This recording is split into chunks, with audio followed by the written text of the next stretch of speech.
Good day everybody. This is my second episode on how to build a 1000cc quad bike. This build is, if you haven't watched the first episode, it's built from a YZF Thunderace 1000 and a 660 Raptor Carby. So I think where we got up to last time was let me just have a look at my notes. Oh, well, up to talking about when I put the engine in there and sat it in there initially. So, where should I start? Well, where we got up to, this photo here, right? This is a side mount, so it's on the ground now, as you can see.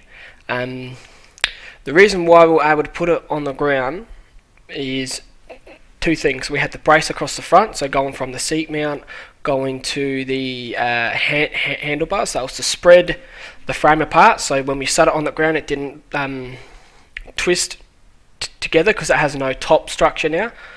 It has no top structural integrity. And you can see here that we have put these temporary engine mounts up.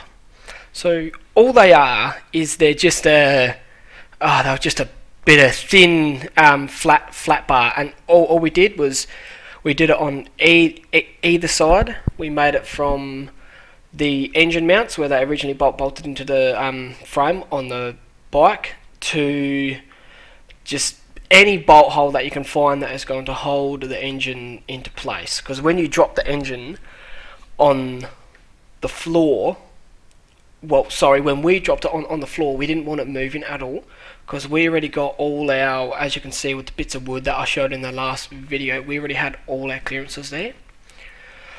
So we wanted to make sure the engine moved as minimal as possible. So then when we eventually built the, as you'll see in future,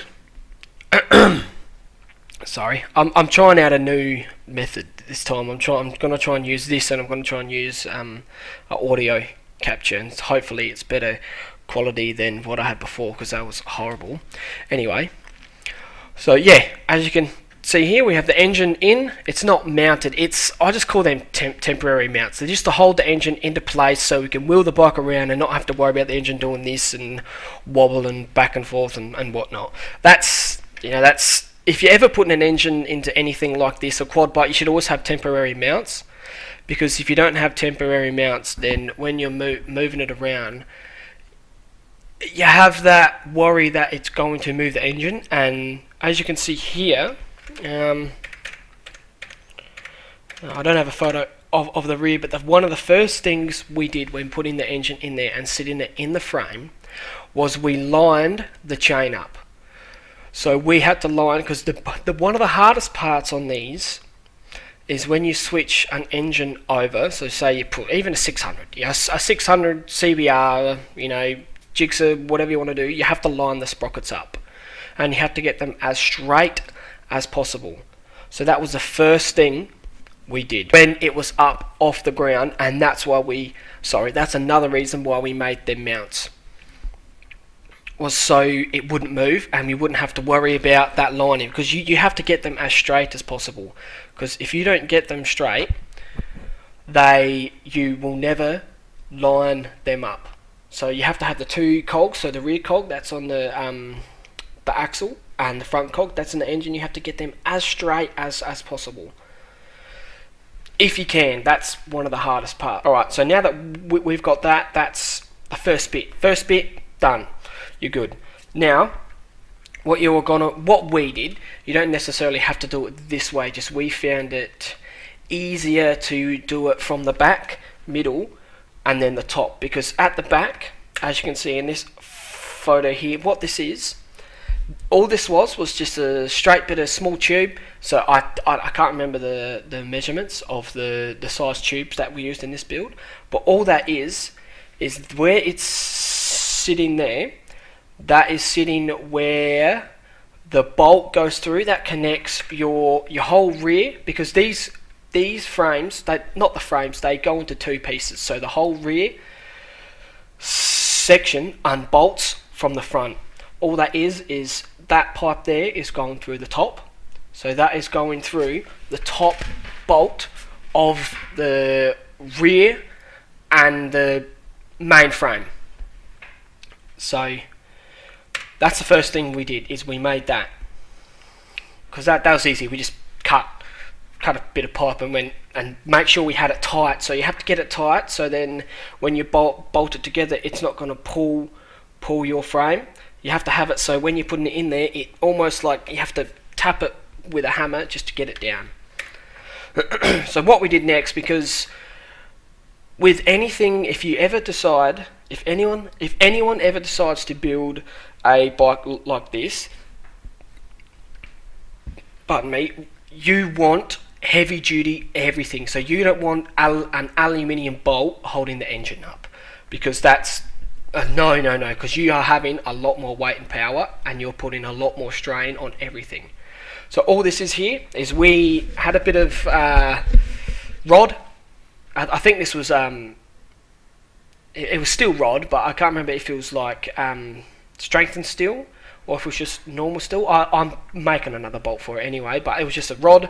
All we did was we tapered the ends, and then we just tap die threaded a thread on there, and we just got two nuts, and there's a nut on either side. I'm not sure if I took a photo, but there's a nut on either side, so you do your nuts up in opposite ways just to get it nice and tight. So that bit is solid. What we did next, this bit here, so that there, where that bolt is going through, right, that is one of the original mounting holes that were on the original frame.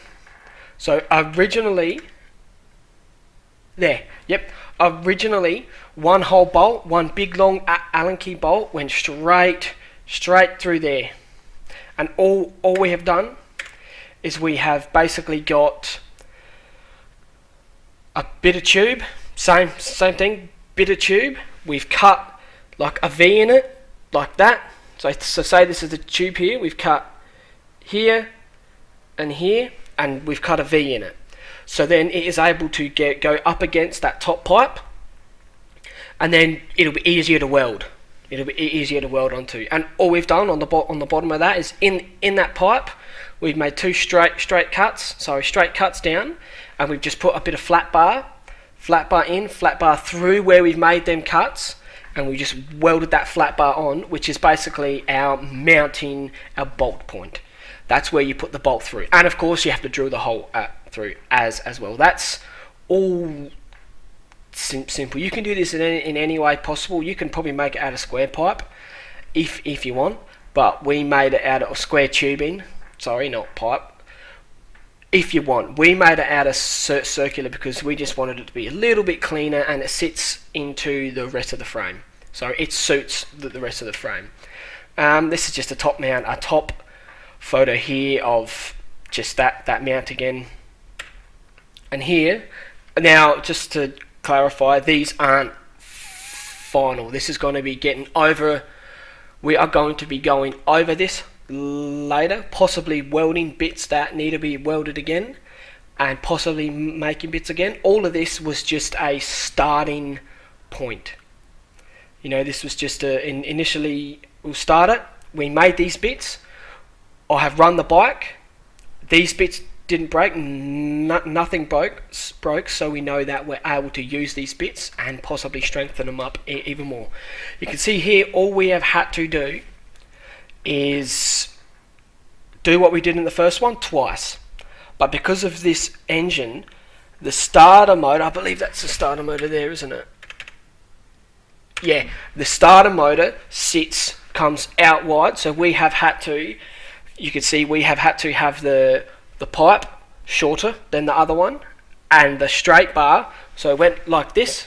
So here's the tube from the top, the pipe went here, and we had to go on that angle to get it to fit around the starter motor. Same principle. Bolts, we just put bolts through, mounted it on either side, welded them to that bar because that is now structural that is now part of the structural integrity of the bike, because that doesn't only mount your engine, it is a stress point for the engine, so it's also crimping the whole back together and holding your back part on, your back part of the frame on.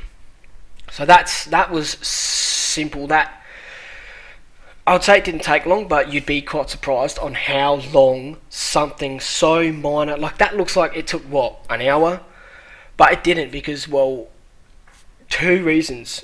It was homemade, so we didn't have all the proper tools to, you know, get that perfect nice cut in here, get the perfect length. We had to do everything with angle grinders, welders, and just normal battery-powered drills.